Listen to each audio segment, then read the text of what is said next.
Sif and Her Golden Hair. Hello, this is Elizabeth, and I'm here with the first of several tales about the gods of ancient Norse mythology. They were the gods of the Vikings, the fierce warriors who rode far and wide in longboats. They were worshipped in countries like Iceland, Denmark, Norway, and Sweden. And as you will hear, some of their language has worked its way into English. What do Thursdays mean to you? They are not gloomy like Mondays, or glorious like Fridays, or lazy like Sundays. They seem quite boring, really. Unless, that is, you know about Norse mythology. Once you have heard the stories of the Norse gods, you will realise that Thursdays are meant to be loud, thunderous, stormy days, for they are named after Thor, the red-headed, hammer-yielding, thunder-clapping god of the Norse people. Although Thor was a raucous fellow, he did, underneath it all, have one soft spot, and that was for his beautiful wife, whose name was Sif, and whom he loved tenderly and dearly. She had long, thick, wondrous golden hair that flowed down her back like a field of corn. In fact, it was Sif who made the Norse people's crops grow, and their fields yield long, heavy ears of corn that would keep people well fed and happy. She travelled over the northern world, and wherever there were families, farms, and people tilling the land, Sif was sure to be near at hand, smoothing their path against the cruel winds, cold, and winters of the north. Of course, as every lady knows, beautiful hair does not take care of itself. She was very proud of her hair, and did not allow herself to have a bad hair day, especially as she knew she was not the only one who was very proud of her hair. Thor, her husband, loved it too, and often boasted of it when he was drinking his mead to anyone who was around to listen. Morning, noon, and night, Sif combed her wondrous hair with a jewelled comb, and she often washed it in pure, sparkling streams, and laid it out in the sun to dry on a rock. As you can imagine, with hair as thick as hers, it took quite a while to dry.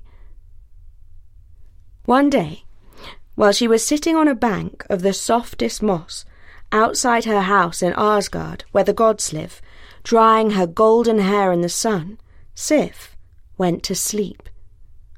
It's easy to go to sleep in the sun when you're not doing much, and it's especially easy if another god puts a spell on you so that nothing can wake you. It was Loki, the god of fire and mischief, who cast this sleeping spell on Sif. He found her dozing with her gorgeous hair flowing all around her, and his evil mouth smiled at this chance to make trouble in the thunder god's household. He knew that Sif's hair of gold was Thor's greatest treasure, and he was determined to take it away from him. While she was asleep, Loki took his shears and chopped off Sif's hair, every single lovely lock. One by one, they tumbled onto her shoulders and down her dress. Her head was bare, as if she'd had a haircut in the army, or become a convict on a prison ship. A while later, Sif woke up. Her head and neck felt cold and light. She looked up and saw the sun was still shining. Then she felt for her hair. There was nothing there. Looking down, she caught sight of the clusters of curls that lay all around her. Horrified, she rushed inside and burst into tears. And rain fell in bucketfuls on all the corn in the north. So the people asked, "What in heavens happened to Sif?" She continued to cry and cry. That night Thor came home, but when he called to his lovely wife, he did not hear her sweet voice in reply. Thor thought she must be somewhere else, So he put his hammer down and whistled as he walked over to the homes and palaces of the other gods to look for her. Sif was nowhere to be found. Sadly, Thor came home. He did not like coming back to an empty house. "Sif," he called, again and again. "Come back to me." And then he heard his name. Thor. Sif stood in the shadows, so that Thor could only see her outline. "My husband," she sobbed. "I am ashamed for you to set your eyes on me. I must leave Asgard, the home of the gods, which is beautiful and perfect, and go to hide elsewhere." "Don't speak like that. What has happened to you, my sweet, that you can say such terrible things?" asked the Thunder God tenderly. "Come out so that I can see you." "My crowning beauty, my hair has gone. Some villain has cut it and taken it from me. I do not want you to see me like this, so I must leave." Thor saw that it was true. Sif had lost her hair. Her shaven head was still beautiful, but the dancing joy had gone from her eyes. Instead, her face was puffy with sobbing, and her distress touched the heart of Thor.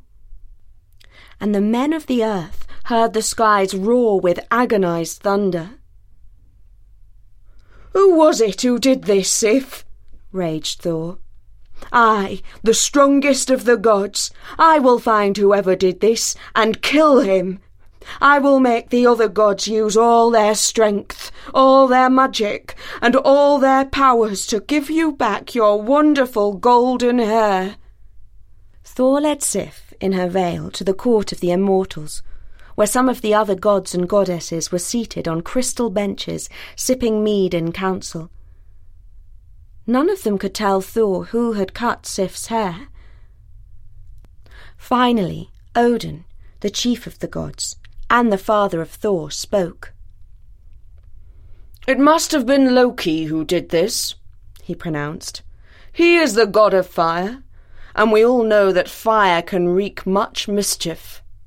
Nobody else would do such a thing. Though fire was not the cause of this, a great mischief it was, and Loki has ever loved mischief. But Thor, you must not kill him here. There can be no killings among the gods in Asgard. I will find Loki for you, but do not kill him. Besides, he has many skills, and maybe he will find a way to return Sif's hair to her." Grunted Thor, who was red with rage. "I'd like to kill him, but that wouldn't help Sif." Odin spoke again. "Control your rage, my son.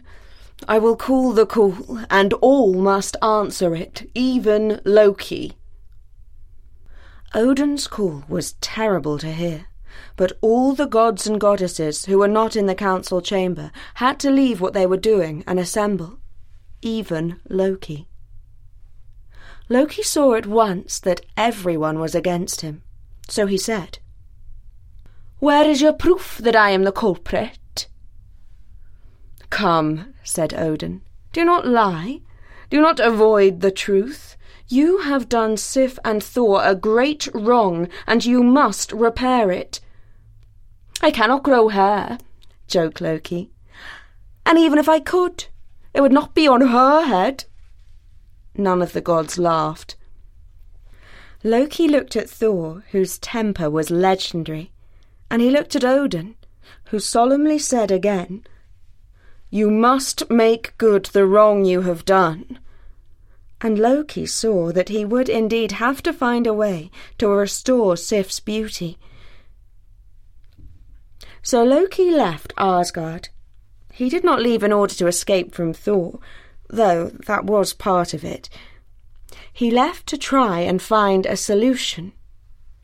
He did not go to the giants in Jotunheim, even though he had been there before and had friends there, as far as it is possible to have friends among the giants. And he did not go to Midgard, the land of the mortals, for he knew that there had never been a man or woman who could do anything that would restore Sif's hair. No, Loki went under the earth.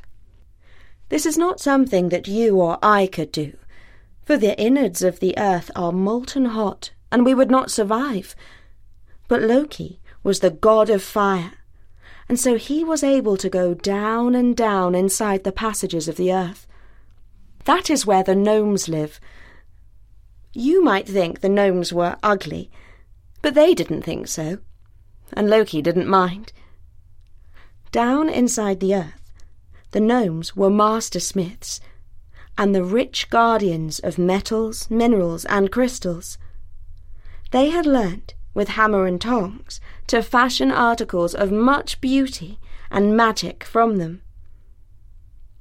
Loki had seen them make a magic spear that hit whatever it was thrown at, and a boat which could sail anywhere, and which you could fold up and put in your pocket. Loki was crafty, and he always flattered the gnomes whenever he went to see them. He praised their work to the skies and promised them the earth, although they already had it. Resisting flattery and false promises needs more wisdom than the gnomes possessed, so they grew to like him. Nobody else had ever been nice to them, not even when they were babies, so their hearts softened. Then he said, "Have you golden skills enough to make a cap of floor-length hair as fine as silk?" The gnomes set to work at once. They stitched and threaded, weaved and span for days, until finally the cap of golden hair was ready. Even Loki was impressed. "'Tis true. You are master smiths indeed. None are better. Will you give me this cap in return for the heavens and the earth?" The gnomes, who were not very clever, gave Loki the cap of golden hair, although the earth was already theirs, and the heavens were not Loki's to give. Loki said his farewells, and was glad to return to the fresh air of Midgard with the cap. Then he ascended to Asgard and the heavens, and went to find Sif. "Take your veil off, Sif," he said, "for you will have golden hair again." And he wrapped the cap around Sif's head, where it fitted perfectly. Sif was so overjoyed with her new hair that she twirled around, her long locks flowing behind her. Her eyes sparkled once more, and as the glow returned to her cheeks, she looked truly beautiful. And that is the story of how Sif lost and regained her golden hair. I do hope that you enjoyed this story, which was adapted for Storynory by Charlotte Sebag-Montefiore. We'll be having more Norse stories, so do look out for them at storynory.com. But for now, from me, Elizabeth, bye!